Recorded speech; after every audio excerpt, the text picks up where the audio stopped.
Good morning बच्चों। आज हम कक्षा 12 के समाज सांस्कृतिक परिवर्तन चैप्टर के पश्चिमीकरण टॉपिक पर बात करेंगे। पश्चिमीकरण शब्द का मतलब है बच्चों पश्चिम दिशा की संस्कृति, जिसका ज़्यादातर प्रयोग पश्चिम दिशा के कॉन्टिनेंटल यूरोप के देश ब्रिटेन की संस्कृतियों को दूसरे या भारतीय लोगों द्वारा ग्रहण करने के लिए इस अवधारणा का प्रयोग किया गया कि जो लोग अंग्रेज़ों के संपर्क में आए वो अंग्रेज़ों जैसा आचार विचार और व्यवहार करने लगे। एम.एन. श्रीनिवास ने यह अवधारणा दी है और उन्होंने कहा कि यह भारतीय समाज और संस्कृति में 150 वर्षों के ब्रिटिश शासन के परिणाम स्वरूप आए परिवर्तन है, जिसमें विभिन्न परिवर्तन आते हैं।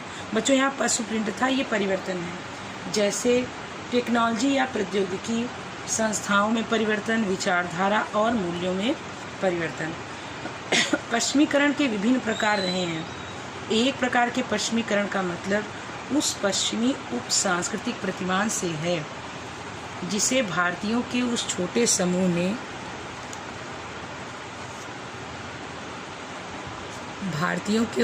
समूह ने अपनाया जो अंग्रेजों के साथ रहे थे। अंग्रेजों के साथ रहे थे कौन? वो लोग जो अंग्रेजों के संपर्क में आए, चाहे वो जिस लिए आए हों, अपने स्वार्थों के लिए आए हों या जिस किसी भी कारणवश या राजनीतिक कारणवश वो इसमें आए, तो उन्होंने क्या किया, अंग्रेजी सभ्यता संस्कृति को अपनाना शुरू किया और वो उसी स्टाइल में रहना, उनको लगता था कि ये उनका स्टेटस है कि वो अब धोती कुर्ता नहीं पहनेंगे, ज़मीन पर बैठकर नहीं खाएंगे या अंग्रेजी में बात करेंगे, अंग्रेजी में लिखेंगे, दिखाएंगे कि हमको अंग्रेजी में बात करना नहीं आता। ऐसे बहुत सारे लक्षण थे, अंग्रेजी पेपर पढ़ना। तो ये भारतीय बुद्धिजीवियों की उपसंस्कृति थी। इसमें इन्होंने न केवल पश्चिमी प्रतिमान चिंतन के प्रकार, चिंतन मतलब सोचने विचारने का तरीका, स्वरूप, जीवन शैली को स्वीकारा, बल्कि इसका समर्थन और विस्तार भी किया। 19वीं सदी के अनेक समाज सुधारक इसी प्रकार के थे। जैसे आपने सामाजिक विज्ञान में पढ़ा होगा आर्य संस्कृति, ब्रह्म संस्कृति। इसमें ब्रह्म संस्कृति के सामाजिक सुधारक राजा राम मोहन राय भी इसी तरह की विचारधारा से पोषित थे, जिन्होंने अंग्रेजी संस्कृति के कुछ अच्छे विचारों को भारतीय संस्कृति में ले आया। जैसे स्त्रियों का फिर से विवाह हो जाना चाहिए विधवा होने पर, या इन्होंने सती प्रथा का ही विरोध किया था और अंग्रेजी पठन शैली को इन्होंने बढ़ावा दिया। पश्चिमीकरण के प्रभाव का वितरण निम्नलिखित रूप से व्यक्त किया जा सकता है। वितरण का मतलब है कि पश्चिमीकरण का प्रभाव किन किन क्षेत्रों पर हुआ है और किन क्षेत्रों पर नहीं हुआ है। तो अगर देखा जाए तो पश्चिमीकरण का प्रभाव बच्चों अंग्रेज़ों के आने से लेकर आज तक बना हुआ है और इसका प्रभाव हम अपने जीवन के हर क्षेत्र में देख सकते हैं। शुरुआत इसकी ज़रूर अंग्रेज़ों के आने से या यूरोपीय देश के लोगों के आने से हुई थी, लेकिन अब इसका प्रभाव मीडिया या दूसरे या ग्लोबलाइजेशन के कारण अब पश्चिमीकरण का प्रभाव बढ़ता जा रहा है और वो पश्चिमीकरण न होकर वो ज़्यादातर देखा जाए तो ग्लोबली या ग्लोबलाइजेशन अब हो गया है उस पश्चिमीकरण का। पहला है भारतीय कला और साहित्य पर पश्चिमीकरण का प्रभाव। भारतीय कला और साहित्य जीवन शैली विचारधारा के अलावा, जीवन शैली मतलब जीवन जीने का तरीका, उठना बैठना पहनना बोलना, विचारधारा मतलब सोचने का तरीका। हमारे सोचने के तरीके बदल गए कि स्त्रियों को भी पढ़ाई करनी चाहिए, स्त्रियों की छोटी उम्र में विवाह नहीं करना चाहिए, सती प्रथा गलत है या परिवार में सभी को समान अधिकार मिलने चाहिए। इसके अलावा पश्चिमीकरण का प्रभाव भारतीय कला साहित्य पर भी स्पष्ट रूप से देखा जा सकता है। अंग्रेज़ों ने अनेक ऐसे भवनों का निर्माण कराया। भवन की बात करें, आपने देखा होगा जहाँ राष्ट्रपति रहते हैं, दिल्ली में राष्ट्रपति भवन, या हमारा संसद, या कलकत्ता का क्वीन विक्टोरिया महल, या ऐसे ही बहुत सारी ऐसे भवन जिसे अंग्रेज़ों ने बनवाए थे, वो आज भी भारत की शान है। और इन भवनों की जो निर्माण शैली थी वो पश्चिमी थी।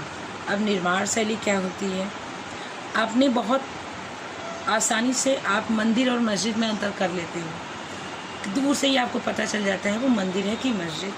क्यों ऐसा होता है? मंदिरों में मीनारें होती हैं, मीनारें मतलब जो ऊंचे त्रिभुज के आकार की होती हैं, जबकि मस्जिदों में गुंबद होते हैं जो अर्धवृत्ताकार आकार के होते हैं, तिकोने आकार के नहीं होते। ये हमारी स्थापत्य कला है। कहीं कहीं घरों में आपने बड़े बड़े बरामदे और आंगन देखे होंगे, कहीं कहीं घर एकदम बंद होगा, खिड़कियों से खुले होंगे। ये सब अलग अलग शैली है निर्माण की। आपने पहाड़ों के जो घर होंगे वो अगर रियल में नहीं देखे होंगे तो फ़ोटो वगैरह में ज़रूर देखा होगा। वो हमारे झोपड़ी की तरह ऐसे स्लोप वाइज बनता है, ऐसे उसकी छत होती है। क्यों होती है?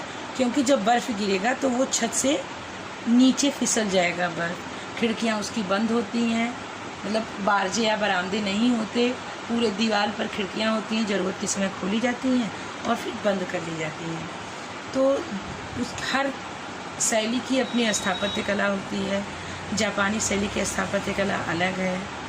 और तो इनके हम बहुत सारे अनेक मुंबई, कोलकाता आदि शहरों में विशेष केंद्रों की इन्होंने स्थापना की।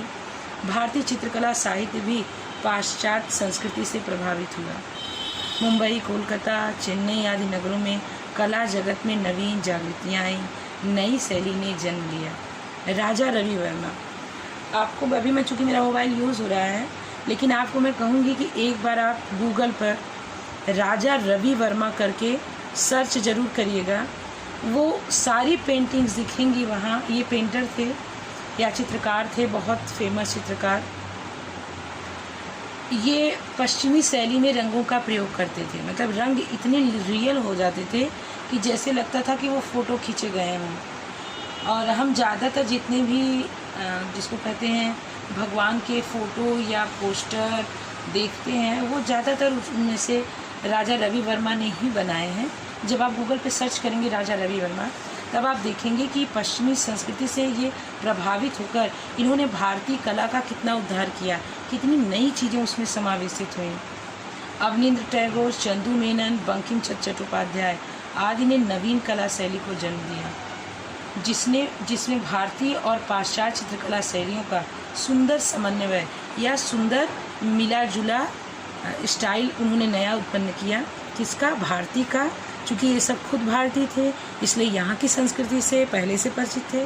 फिर ये अंग्रेजी या पश्चिमी संस्कृति से या पश्चिमी कला साहित्य से परिचय हुए और दोनों का समन्वय दिखता है। इसी प्रकार अंग्रेजों के आगमन से खड़ी बोली को भी प्रोत्साहन मिला। जॉन गिलक्रिस्ट ने फोर्ट विलियम कॉलेज में हिंदी और प्रांतीय भाषाओं के लेखकों ने मिलकर राष्ट्रीयता, सामाजिक जागरण के लिए साहित्यिक लेख प्रारंभ किए। परिणाम स्वरूप भारतीय भाषा और साहित्य का भी स्वतंत्रता आंदोलन में योगदान हुआ। दूसरा है पारिवारिक संस्था पर पश्चिमीकरण का प्रभाव। आपको पता है कि भारत की जो पारिवारिक व्यवस्था है वो परंपरागत रूप से संयुक्त परिवार है। संयुक्त परिवार का मतलब होता है बच्चों, एक ऐसा परिवार जिसमें एक साथ कई पीढ़ियों के लोग निवास करते हों, दादा, परदादा, चाची, मम्मी और भाई बहन।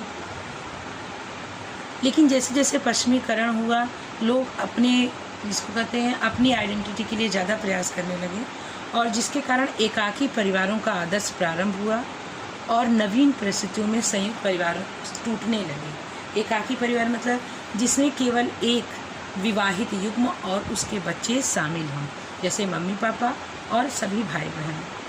तीसरा है पश्चिमीकरण का महिलाओं की परिस्थिति पर प्रभाव। इसे तो आप आज भी महसूस करते हैं कि पश्चिमी सभ्यता के कारण जितनी उसमें स्वतंत्र थी वहाँ की औरतें, अंग्रेज़ों की औरतें या पश्चिमी कल्चर में औरतों को जितनी स्वतंत्रता मिली थी, धीरे धीरे उस स्वतंत्रता का प्रभाव भारतीय परिवेश में भी होने लगा। औरतें अब उच्च शिक्षा प्राप्त करने लगीं, उनका विवाह कम उम्र नहीं होता था और जिसके कारण धीरे धीरे औरतें आगे बढ़ीं और आगे चलकर राष्ट्रीय आंदोलन में भी औरतों ने बढ़ चढ़कर हिस्सा लिया और जो प्रभाव में आज भी और सुधरे रूप में दिखाई दे रहा है। चौथा है पश्चिमीकृत उप संस्कृति का उदय। जब भारतीय और पश्चिमी दोनों संस्कृति आपस में मिली तो एक नई संस्कृति का जन्म हुआ, या इसे सब कल्चर कहते हैं। एक बड़े सांस्कृतिक समूह में एक छोटा सांस्कृतिक समूह